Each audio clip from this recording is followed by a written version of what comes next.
Let's talk about Canelo Charlo, because I have a lot to say.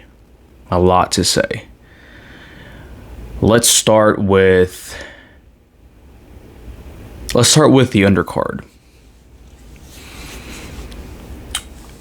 First of all,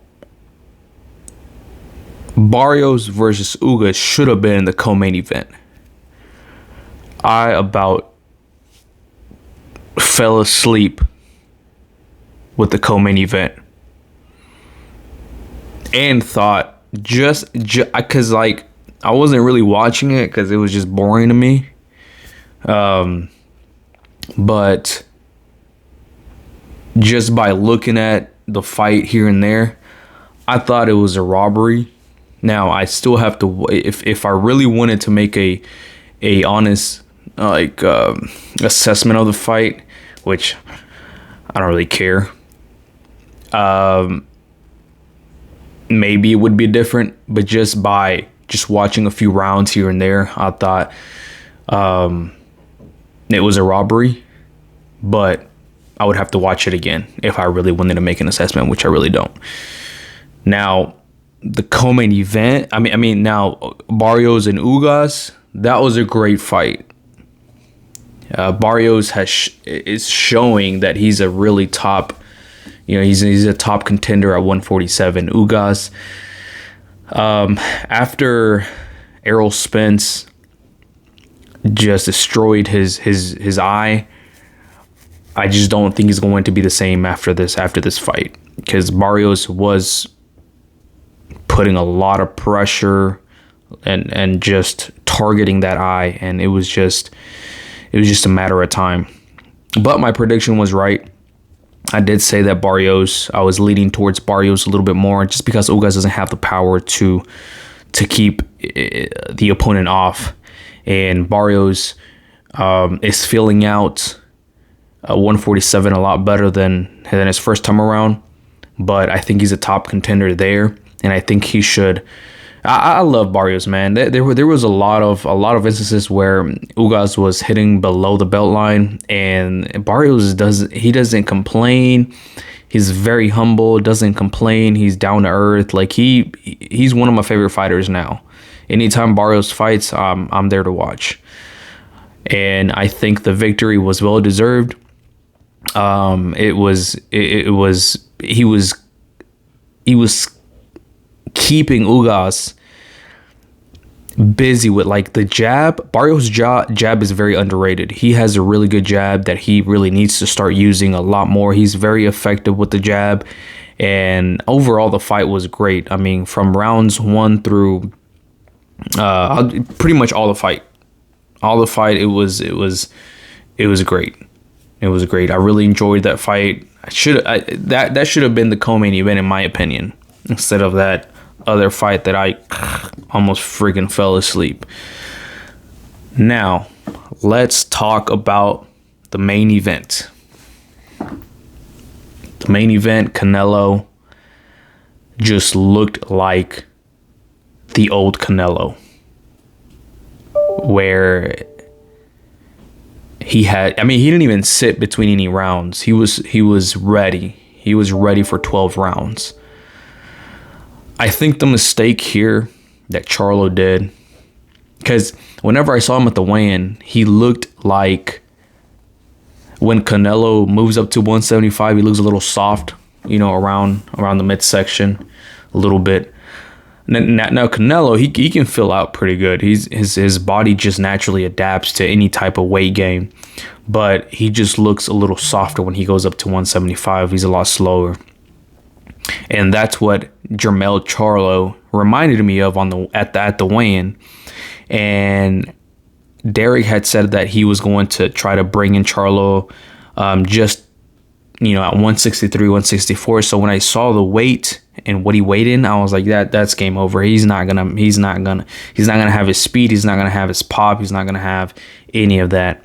Now, that was just an assessment. That was just something that I saw.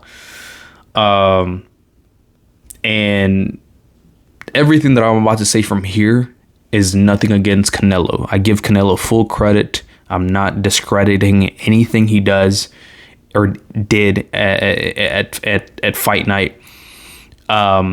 He's a great fighter. He showed he trained well. He had stamina. He didn't really show any fatigue during the fight.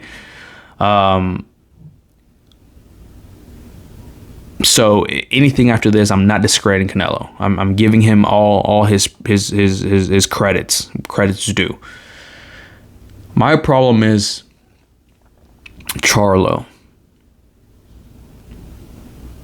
He gave Canelo so much respect. He was in there fighting like a scared fighter. He was on his bicycle the whole time. He didn't exchange with Canelo like he said he was. He wasn't the lion. He was a cub.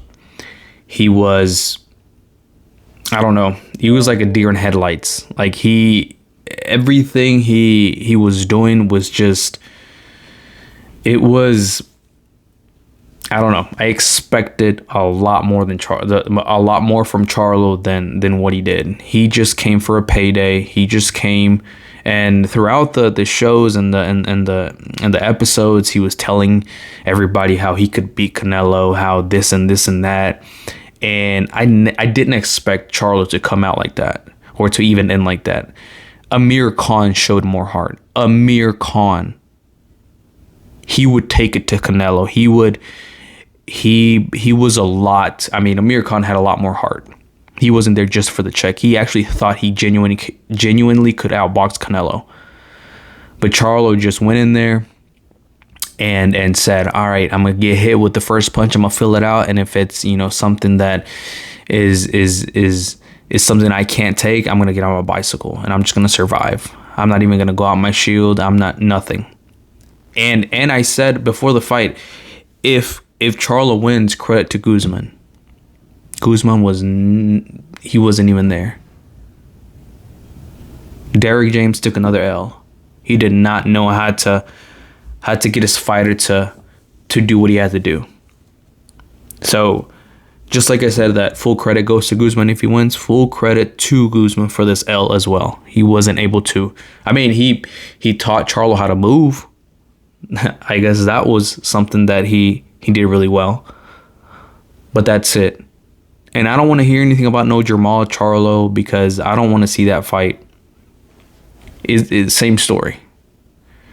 I want Canelo now to fight either Benavidez or Crawford. Crawford, I can right now bet anyone $2 because I'm broke that Crawford is going to show 10 times more heart. Crawford is just another animal. He does not care. Now, there are weight classes for a reason.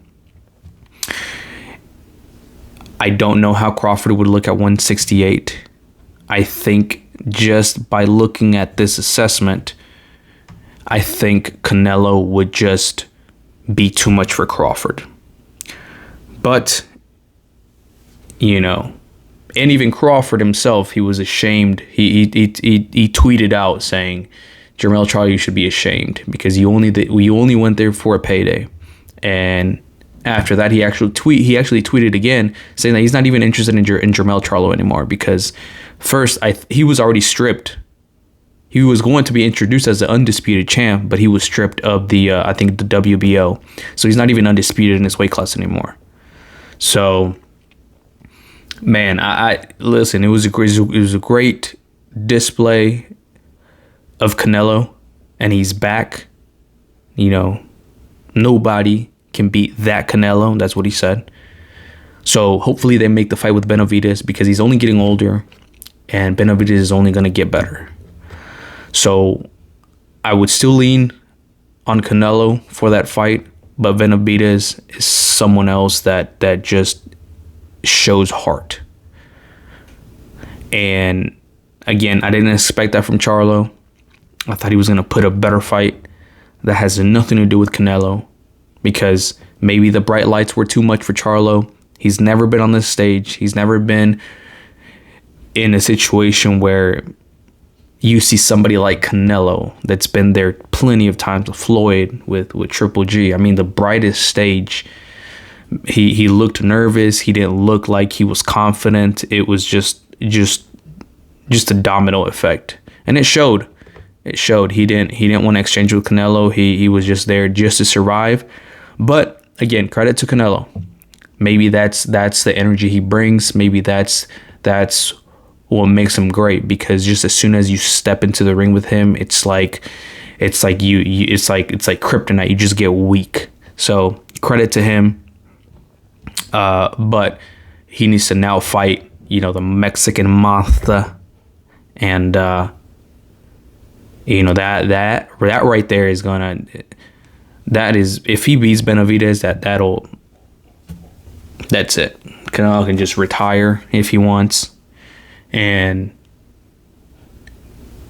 that's it. But let me know what you guys think. Let me know what you guys thought of the fight. I'm going to upload the full fight on my TikTok because YouTube doesn't let me do that. I'm gonna so for the people that didn't see it, I'm gonna upload it there. And let me know what you guys think. Let me know in the comment section what you guys really thought about the fight. I really want to see what you guys thought. Thank you for subscribing. More content coming soon. We're on the road to 1,000 subscribers. So appreciate everybody that has watched. And we'll see you guys in the next video.